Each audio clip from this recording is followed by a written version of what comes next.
الحمد لله والصلاة والسلام على رسول الله صلی الله علیه و علی آله و اصحابه و من والاه. دوستان عزیز، السلام علیکم و رحمت الله و برکاته. علیکم شما را به برنامه سوال جواب خوش آمدید میگوییم. و دوستان عزیز، چون هر بار تاکید میکنیم که اگر نفری از شما سوال تعجیلی داشته باشند میتوانند به این تلگرامی بنده که در اکران میبینید با اون مراجعت کنید. انشاءالله کوشش میکنیم به سوال شما جواب گردانیم.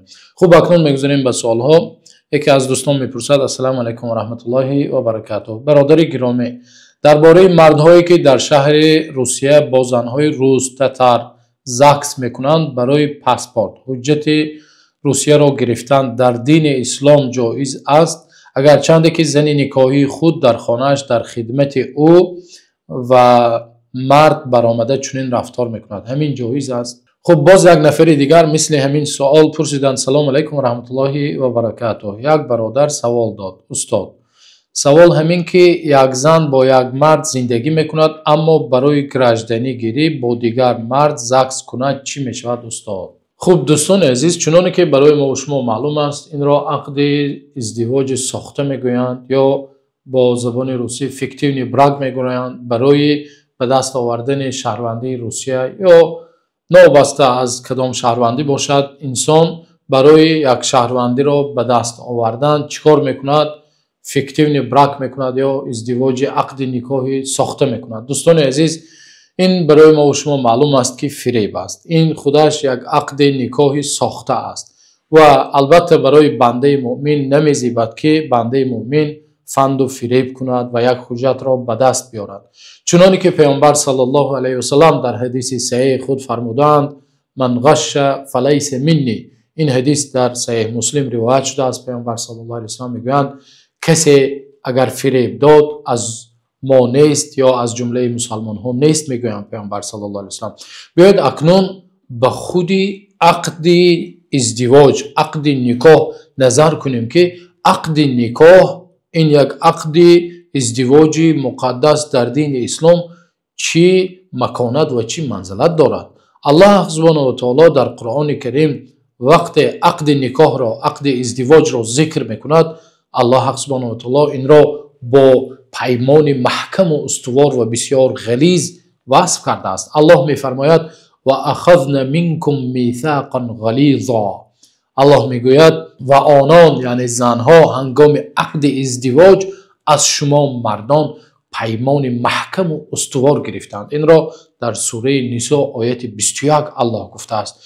یعنی عقد ازدواج در اسلام یک عقد می باشد که خیلی محکم و استوار است و منزلت و قدر و قیمت خود را دارد که نباید انسان این عقد محکم و استوار را برای یک مقصد و غرض و منفعت شخصی خودش همچون فند و فریب استفاده برد.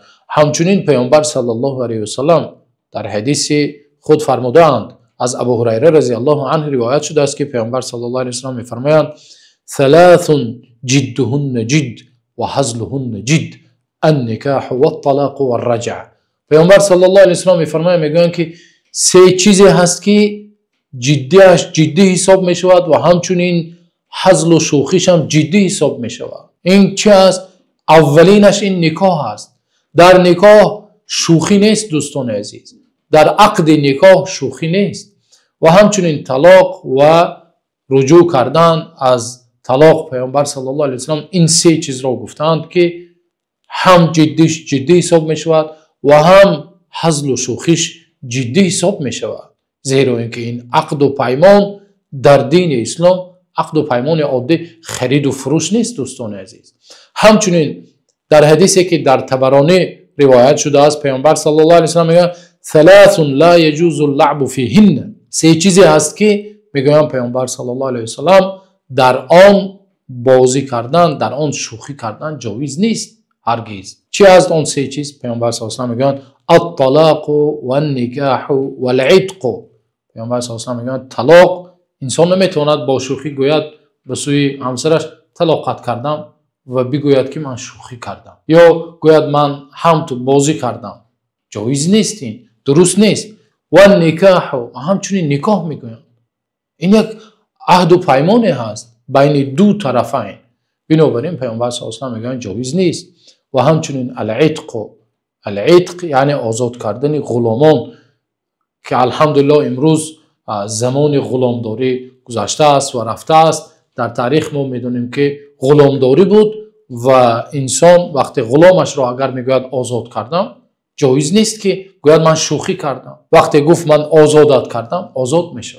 بنابراین چنانه که ما از آیات ها و حدیث های پیامبر صلی الله علیه و سلم دیدیم، بازی کردن یا شوخی کردن یا فند و فریب کردن در این عقدی چنانه که الله گفت بسیار غلیظ و مستحکم و استوار جایز نیست دوستان عزیز. بنابراین دوستان عزیز، تمام مجمع های فقهی و تمام علمای معاصرین اجماع کردند که جایز نیست عقد ساخته کردن با نیت چی؟ با نیت به دست آوردن شهروندی یگان جا یا به دست آوردن یگان منفعت یا مصلحت برای مرد است خواه برای زن است. و همچنین الله سبحانه و تعالی ما و شما مسلمان ها را امر کرده. الله میفرماید در سوره مائده آیت اول، نخستین آیت الله چی میگوید؟ یا ایها الذین آمنوا اوفوا بالعقود.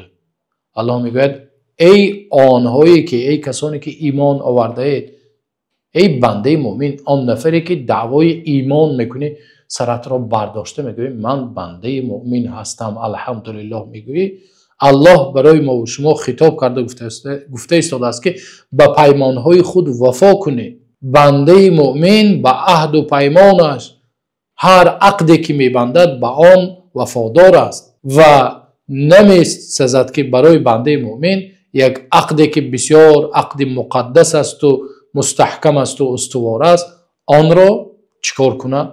همچون بازیچه، همچون برای غرضهای و منفعتهای شخصی خودش استفاده برد.